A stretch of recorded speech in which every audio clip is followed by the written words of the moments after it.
Secondly, organisational failings by both Soul Survivor Watford and the Church of England were revealed.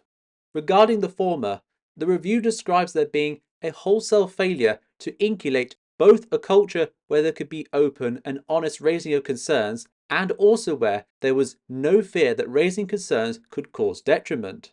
It noted that staff considered that there were no clear lines of reporting or accountability, and many did not feel able to speak with trustees or even know who the trustees were. A notable example of how the aforementioned culture was not impressed was how on many occasions Mr. Pilavachi was asked to chair trustee meetings. Concerning this, the review states that this was wrong. Mr. Pilavachi was supposed to be accountable to the trustees, and so he should not have been permitted to chair trustee meetings. This created the wrong impression and prevented proper scrutiny. This practice led to instances where Pilavachi's behaviour was reported but nothing was done, such as with the complaints made in 2004 by Tim and Pete Hughes, with the reviewers stating that it is our view that the trustees of the ministries failed the church and the ministries when they did not deal adequately with the complaints. And concerning the latter, the review states that because Soul Survivor did not originate from a diocesan initiative, for nearly 20 years, the church, which probably had the largest congregation in the Diocese of St. Albans, had no accountability to that diocese in any formal legal sense.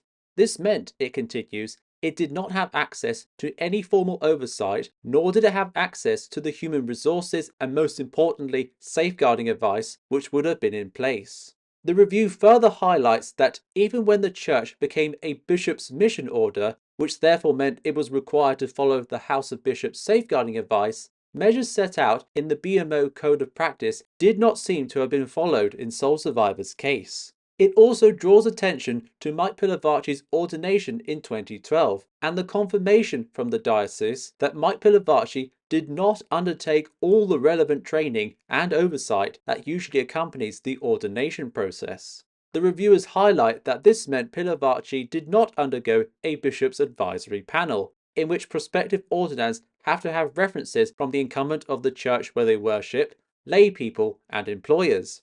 It is possible, they go on to say, that those from lay people from the church and all the trustees may have shone some light onto those sides of Mr. Pilavachi's character which have given rise to this review. Thank you for watching. Do not forget to like and comment on the video, and to stay up to date with Evangelical Analysis, be sure to subscribe.